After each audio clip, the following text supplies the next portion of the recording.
Avez-vous déjà pensé que tout ce que nous percevons comme une crise climatique pourrait en fait faire partie d'un processus beaucoup plus vaste et plus profond qui va bien au-delà de notre influence humaine? On nous dit si souvent que la cause de tous nos malheurs est le dioxyde de carbone et que nous, les humains, devons absolument faire quelque chose pour changer cela. On nous parle des glaciers qui fondent et de scénarios d'avenir terrifiants. Par exemple, quelqu'un a écrit qu'au Groenland, 10 mètres cubes de glace éternelle fondent par seconde. Mais qu'en est-il si la vérité est que la Terre, en tant qu'organisme vivant, a toujours été en mutation et que son climat a constamment changé? Bien sûr, cela ne signifie pas que nous n'avons aucune influence sur l'environnement. Nous influençons la nature et cela peut bien sûr avoir un impact sur différentes régions et sur ce qui arrive aux habitats. Mais comme l'affirme Christina von Dreyen, le climat de la Terre lui-même change constamment et c'est un processus tout à fait normal qui n'est pas lié aux émissions de CO2 ou à d'autres de nos actions. On nous montre des graphiques où la part de dioxyde de carbone dans l'atmosphère n'est qu'un minuscule point vert, presque imperceptible dans le mélange total de gaz. On nous montre un graphique qui illustre très bien la quantité de CO2 présente dans le mélange atmosphérique. Et rien que cela devrait suffire à nous faire réfléchir. Un composant aussi minime peut-il causer des changements aussi massifs? Nous devons regarder les choses sous un angle plus large. Par exemple, il y a des preuves que le Groenland était autrefois vert. C'est pourquoi on l'appelle la Terre verte. Il y a à peine 1000 ans, les Vikings y cultivaient des légumes. Et il est certain qu'ils n'avaient rien à voir avec le CO2. Selon certaines informations, les changements climatiques se produisent actuellement non seulement sur la Terre, mais aussi sur d'autres planètes de notre système solaire. Peut-être que cela fait partie d'un processus cosmique et que nous regardons tout de manière trop étroite, en nous concentrant uniquement sur nous-mêmes et sur notre maison, en oubliant que tout est interconnecté dans ce monde. Christina von Dreyen pense que notre avenir, en tant qu'humanité, n'affecte pas seulement notre planète, mais aussi l'ensemble du système solaire et même notre galaxie. C'est peut-être la raison pour laquelle tant d'êtres de lumière d'autres planètes viennent nous aider, car ils savent que lorsqu'il se passe quelque chose ici sur la Terre, cela a un impact bien plus vaste. C'est pourquoi il est important que nous, les humains, sachions quand il est vraiment nécessaire pour nous de changer les choses pour le mieux.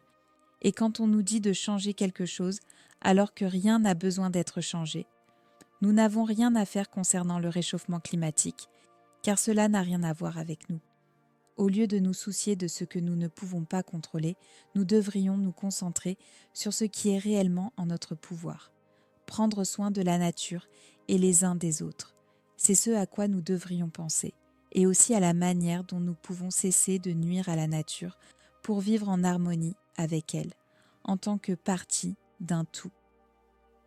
Une des questions les plus pressantes, en particulier chez les jeunes, concerne notre relation avec les animaux et notre alimentation.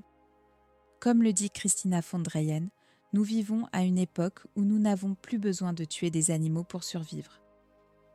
Si nous vivions quelque part où il n'y a pas de plantes, comme dans la forêt tropicale ou pour les Inuits, nous n'aurions pas le choix. Mais maintenant, nous avons suffisamment d'autres sources de nourriture que la nature nous donne.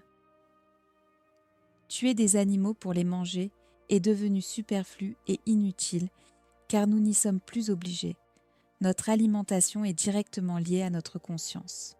Tout ce que nous mangeons a une structure, et nous absorbons cette structure, ce qui a également un effet sur nous. Dans le passé, on nous a toujours enseigné qu'il fallait manger de la viande pour devenir grand et fort. Mais n'est-ce pas un peu étrange quand on y pense? Un taureau est grand et fort. Mais que mange-t-il? De l'herbe et rien que de l'herbe, et c'est ce qui le rend grand et fort. L'autre jour, j'ai lu qu'un champion du monde d'haltérophilie était végétalien, ce qui prouve que la viande n'est pas nécessaire pour la construction musculaire ou autre chose. Nous pouvons obtenir les protéines ou tout ce dont nous avons besoin d'une source complètement différente. En fin de compte, l'essentiel est que nous devons être vraiment conscients de nos semblables, des animaux et des plantes.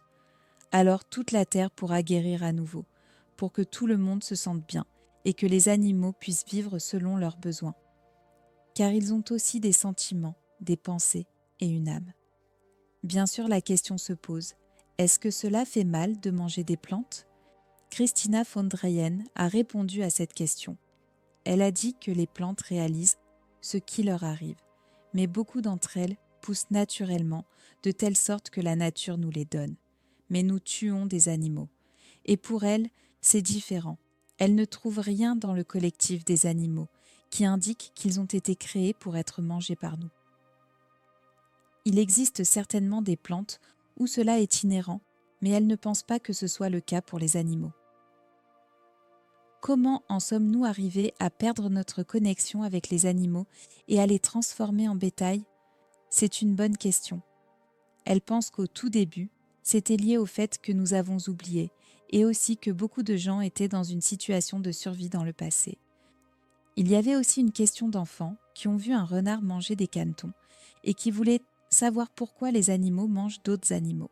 Selon sa vision, cela est également lié au fait que lorsque la vibration de la Terre a baissé et que nous sommes tombés du paradis, ce ne sont pas seulement les humains qui ont changé, mais aussi les animaux. Et cela signifie que lorsque nous retrouverons le chemin du paradis, il sera possible que cela change lentement à nouveau. Il existe déjà des vidéos montrant des lions qui ne mangent pas d'antilopes, mais qui sont devenus amis avec elles.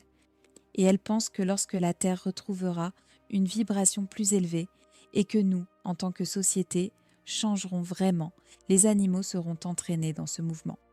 Et enfin, la question qui revient souvent, que puis-je faire en tant qu'individu ? Il arrive parfois que tout autour de nous semble si difficile et si mauvais.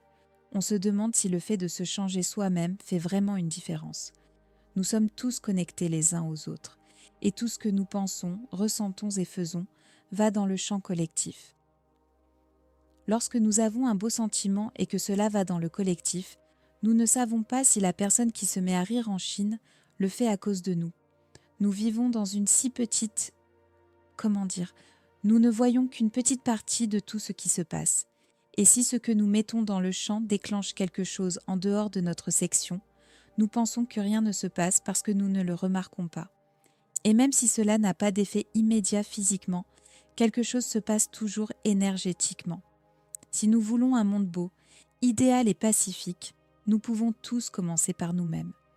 Parce que si nous voulons un monde pacifique, alors la société doit changer, et cela ne change que si les individus changent. Cela signifie que le mieux est de commencer par nous-mêmes et de réfléchir à la manière dont nous pouvons être plus pacifiques et nous connecter davantage à l'amour. Et quand nous commençons à ressentir cela, nous vivons aussi en conséquence, et d'autres personnes le ressentent aussi, et alors nous pouvons inspirer les autres. Partagez vos réflexions dans les commentaires, car chacun d'entre nous contribue à ce monde. Je vous remercie d'avoir partagé cette réflexion avec moi. Construisons ensemble le monde dans lequel nous voulons vivre. À la prochaine fois.